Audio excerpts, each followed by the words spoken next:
Hi folks, welcome back to We the People. I'm Dave Gallus, your host. And today we're going to talk about a very important subject to me. It's called redemption.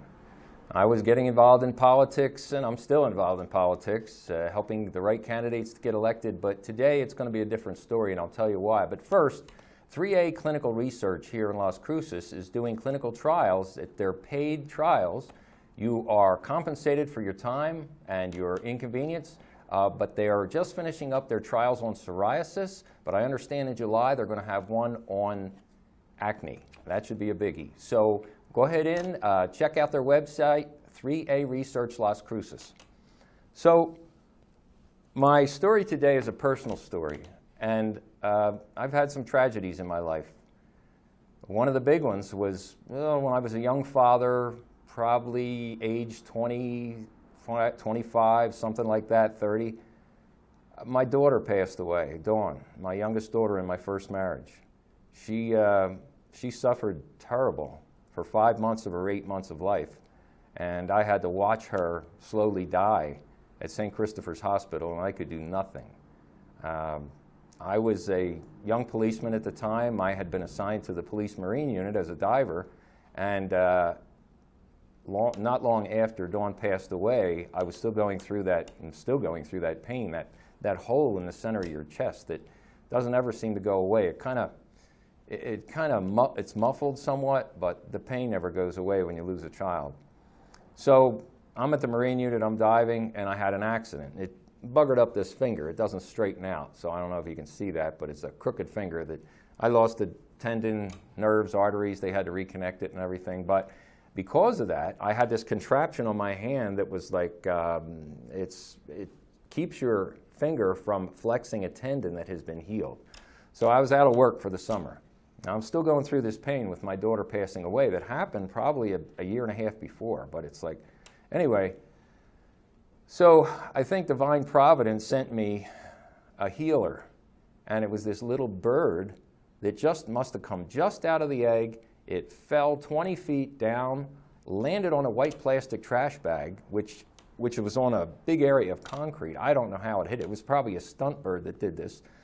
But he lands in this trash bag, and I'm outside carrying a cup of coffee in my weak hand. It's springtime, and this little bugger screams. Now, I didn't know what it was. It just startled me because it was right next to my leg when I was walking by, and I threw my coffee cup, crashed through the hedge, knocked over trash cans, and it's like, you know, I'm a cop, a street cop. I'm terrified by this little bird. It's about, I don't know, maybe an inch and a half tall, and all it looked like was a blob of flesh with a big mouth. And it's looking right at me, and it's screaming like it wants something. And I'm thinking, well, I guess it's hungry. So I run in the house, and I get this shot glass, and I fill it with milk, not knowing what to feed a bird.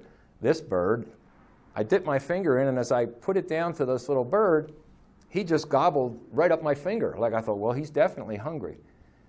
Well, that led to me learning. I went to the library, got books on how to raise a tiny bird. I look up, and there's no chance of me putting this bird back in the nest. And if he fell out once, he'd never go back again.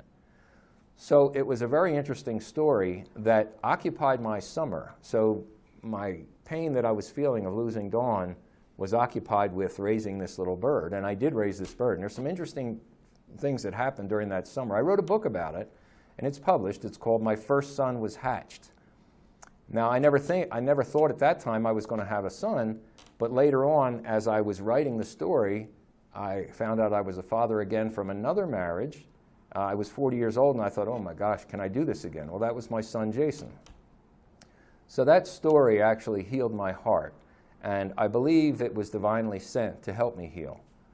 Because although I couldn't help Dawn and save her, and all the doctors at St. Christopher's Hospital in Philadelphia couldn't save her either, but at least I had a chance to save a life, and the life I saved was a bird. Although there was one time where I almost killed the bird accidentally.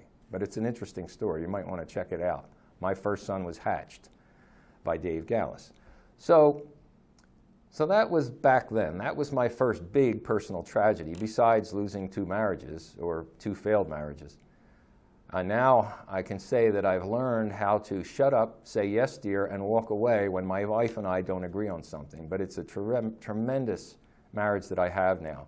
And it was difficult at first because Bernadette is a very strong-willed person. She's about the most intelligent woman that I've ever met. And it could, in the beginning of our relationship, was quite intimidating.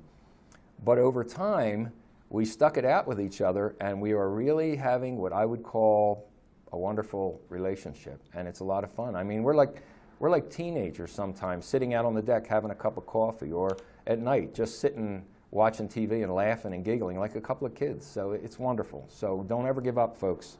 No matter how many marriages you've been through, it took me a lot of introspection to really understand what my part was in the breakup of our marriages. And, you know, hopefully my children have forgiven me for when I wasn't the best dad. So to get to my latest tragedy, last year was a tough year. First, my brother, Roy, who I've known all my life, he was 71. I was 68 at the time.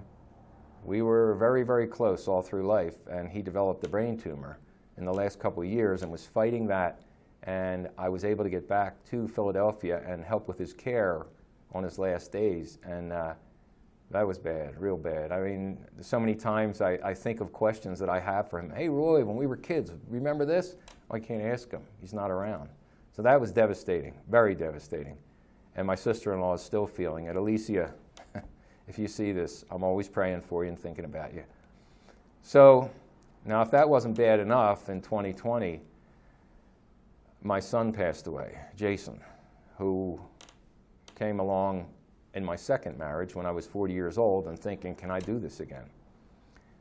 My son Jason was involved with drugs, and we knew it early on that he was involved in marijuana and drinking alcohol when he was a young teenager, and we tried to work him away from that.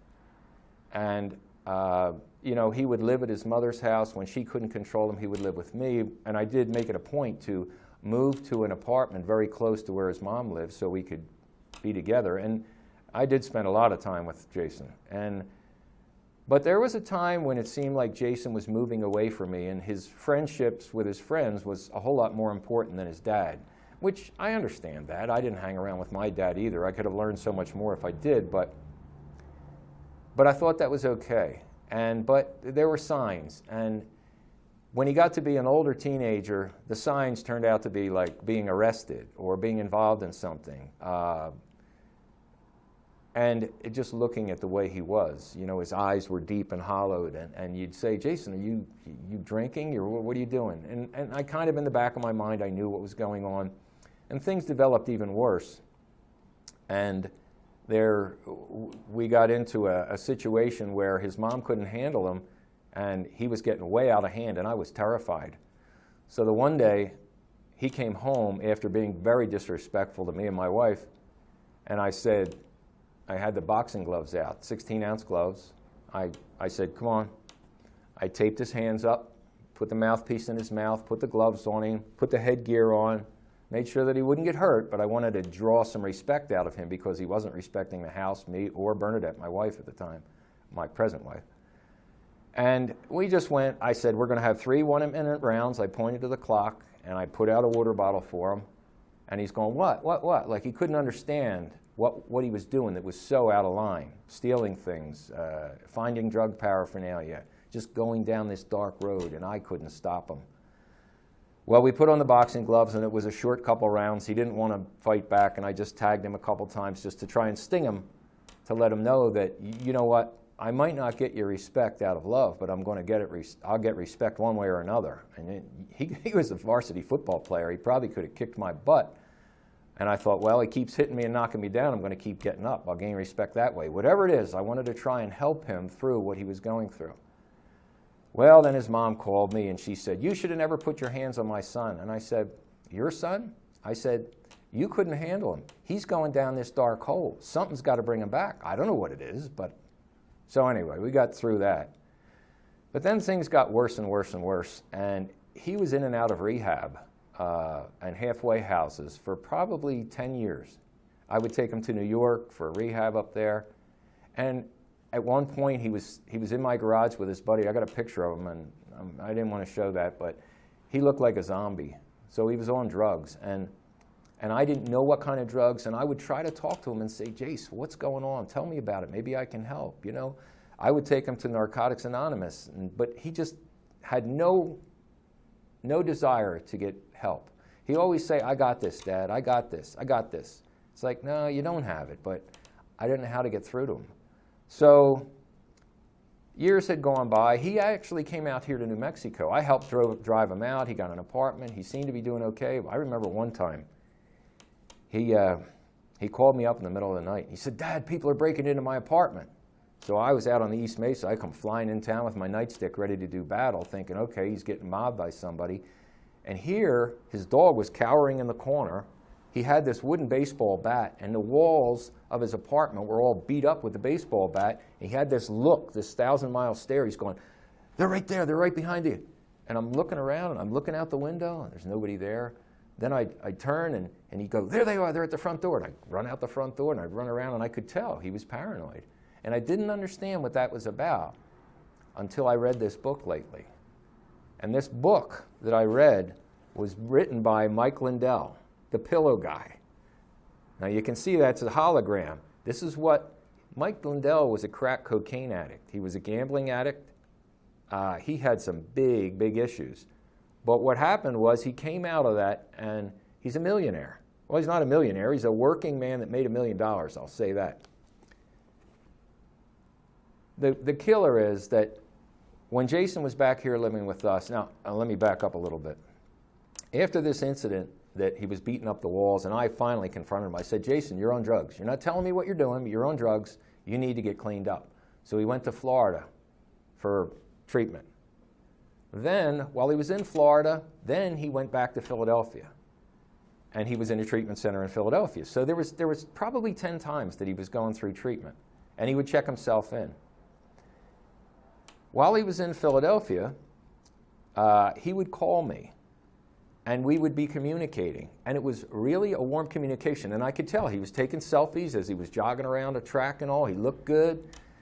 And now my wife, Bernadette, my present wife, Bernadette, my love of my life, she knew that this was a real struggle for me. I wanted to help Jason. I wanted to be close to Jason so I could help him. But we also knew what Jason's track record was. He ruined every relationship with every person that tried to help him. He was tossed out of our house. He was tossed out of other homes. So many people tried to help him. And I knew that my wife was terrified to have Jason back in the house. But she said to me one day, she said, Dave, do you want to bring Jason back to live with us? And I broke down crying because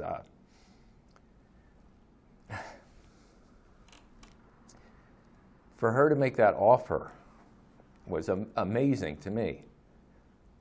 So Jason came back to live with us. And he had his own room, and he was going through detox when he was back in the house because he would be isolated in his bedroom and he'd be shaking. And I said, what can we do? Well, what can we do, Jason? How do we help you? He said, I just got to get through this. I said, okay, whatever you need. And he was there for a couple weeks. And as I did back when we were living in New Jersey, I made an area for him in our garage, and I did it this time here to where he could play his guitar. He would have his own space back there. And this time it seemed to be really good. He helped me with furniture that we had taken out of his apartment when he left Las Cruces to go back to New Jersey, or back to Florida, then to Philadelphia. So this furniture, I cleared a spot in a big garage that I had, and he had a couple couches, he had a coffee table, he had his guitar there. He and I even played guitar.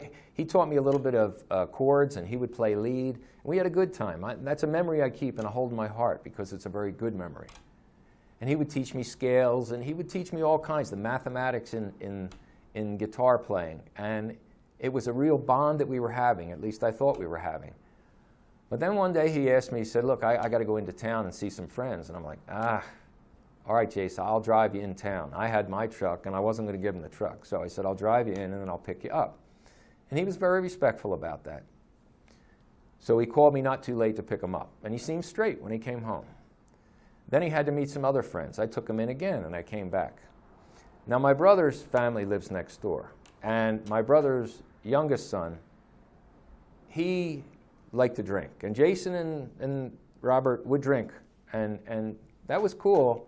But that was when I wasn't sure that Jason was doing more than just drinking. I didn't know, but I was afraid. So Bernadette and I, my wife and I, both knew that Robert wasn't a good person to connect with. So So we were a little afraid about that, but we said to him, look, Jace, don't be hooking up with Robert because it's probably not good for you. Robert likes to drink. It's not a good idea. So I'm going to continue the story once we come back after a short commercial. This is the Las Cruces channel at the Las Cruces studio. And again, 3A Research is doing their trials that you will be compensated for on psoriasis. Upcoming is going to be on acne, which should be a biggie. So we'll be back after a short commercial break.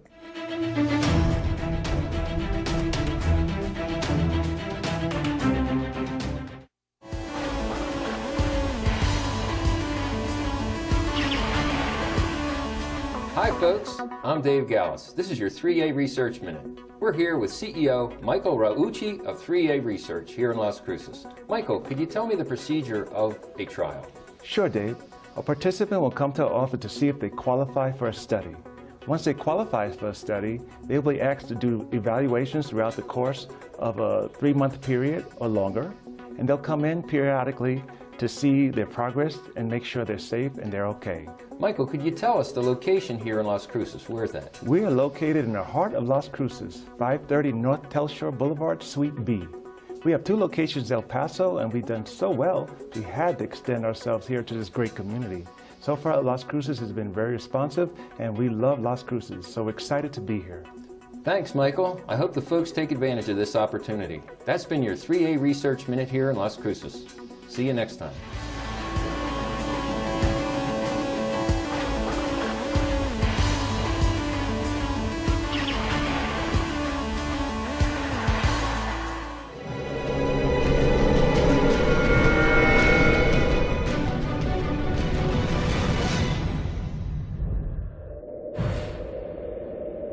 If your loved one has passed away due to COVID-19, pay close attention to this message. You could be entitled to a death benefit of over $300,000. The U.S. government has set up a fund to pay families relief if they've lost a loved one due to COVID-19. The compensation includes a death benefit and lost wages benefit. Time is limited, so we urge you to make a free phone call right now. There's no cost to you for this claim. That's 866-372-3669.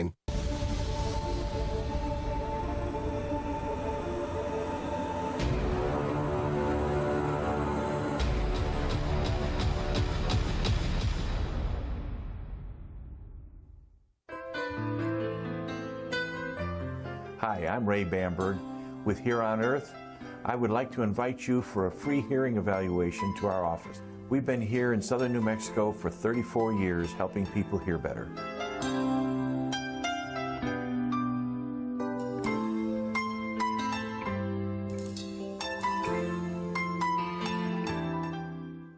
Do you suffer from rashes, dryness, flakiness, and thickness to the skin?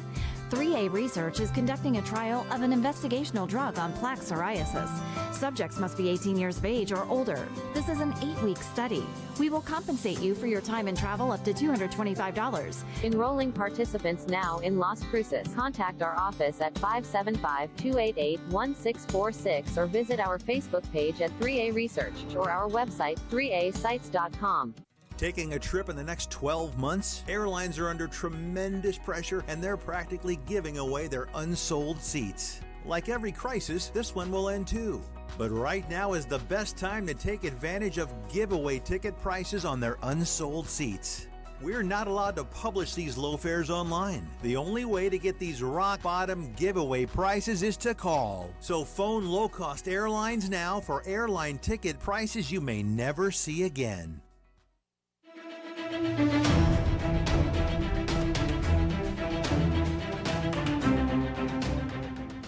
Hi folks, welcome back to We the People. I'm Dave Gallus, your host, and today's story is called Redemption. It's a personal story. After losing my 8-month-old daughter, Dawn, last year I lost my 29-year-old son, Jason, to drugs. Dawn had a physical problem, Jason had an addiction problem. So I was telling you about a situation that happened, but before that, the last time Jason and I were together wasn't good. Well, the last visit Jason made here wasn't good generally. I shouldn't say that. Generally it was good, but there was an incident that occurred that was terrible. So while he was here and things were going well, he was he went through his detox, I guess you could say, the shakes, and he started coming around.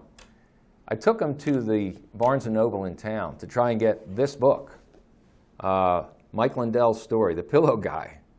Mike Lindell was a crack cocaine addict, and you can see it's a hologram. The old Mike when he was locked up, and this is the new Mike, clean and sober. He had a gambling problem, he had drug addiction, so he had a lot going on. And yet, even throughout his successful business that has blossomed into a multi-million-dollar business, he was on crack cocaine. Well, he was on cocaine and then developed into crack cocaine. He was helping raise a family, which he admitted that he didn't do such a hot job. His wife was an addict as well. But he had been through all this. But he had a heart of gold throughout that. And it's a very interesting story. At the time Jason was here, when we went to get this book, you couldn't get it at Barnes & Noble. And I thought, oh boy, and I didn't know how powerful this could be. But I do know how powerful it can be for anybody that's willing and wants to break their addiction with anything, I'm sure, any addiction. You pick a drug of choice, sex, drugs, alcohol, gambling, anything.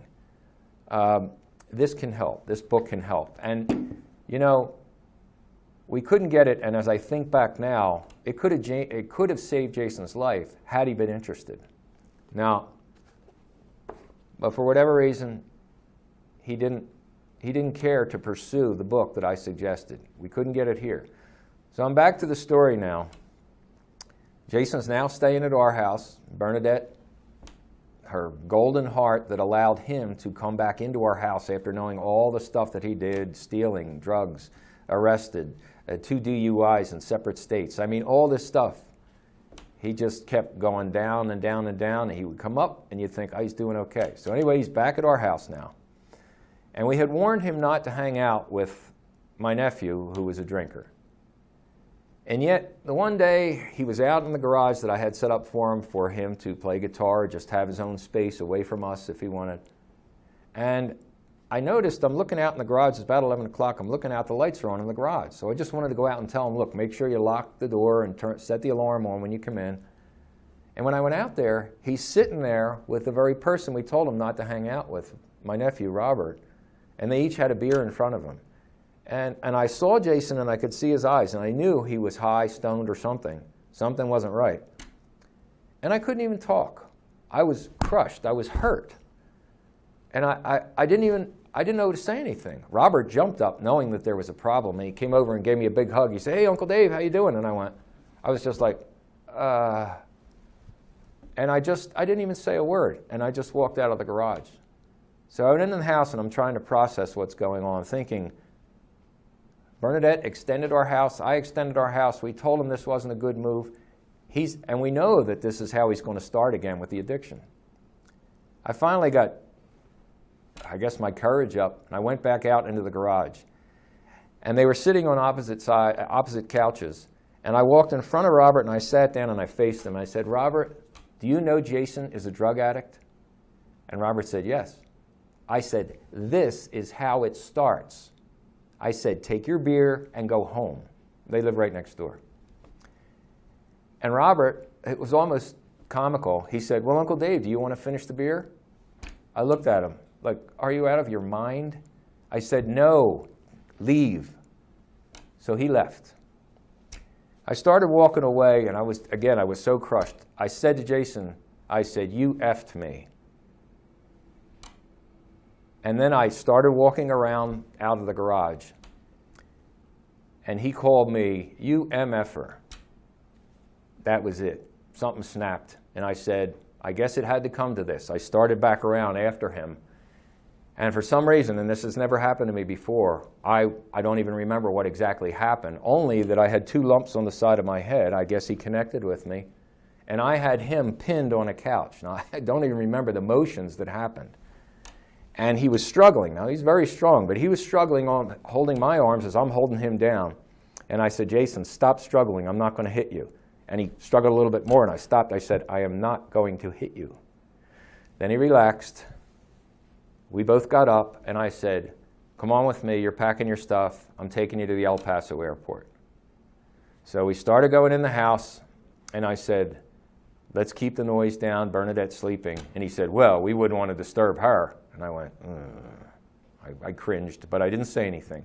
So we got some of his stuff, threw it in the pickup truck, started down to the El Paso airport. And I don't know what was going on in his, he must have had drugs in him, because he started getting real nasty and real violent. And I thought, he is going to punch me in the side of the head at 70 miles an hour. I'm going to lose control and we're going to have an accident on the highway. And I said a silent prayer and I said, Jason, calm down. And thank God he did. We got to the airport and he got out of his side of the truck. I got out of my side. He gave me he wouldn't even look at me. He just kind of hugged me and then went off into the airport. So I went home thinking, how am I going to tell my wife what happened? So I did. I told Bernadette what happened. I think the next morning, I don't think it was that night. I didn't wake her up, but I sat and I couldn't sleep. I remember when the sun came up, I texted Jason and I said, did you leave yet? He said, no. I said, what time's your flight? He said, 1 o'clock. I said, can I come down and see you? I'm sorry about what happened. He said, no, I don't want to see you. I said, okay. So I go home, told Bernadette what happened, feeling really, really bad, thinking, oh, gosh, we tried so hard. He had an opportunity. He could have turned, maybe, I don't know the power of drugs, but a couple weeks later, I'm driving down the road, and I get a call from my ex-wife's, Jason's mother's husband, Anthony. And he said, Dave, are you sitting down? I said, lay it on me, Anthony. It's all right. I said,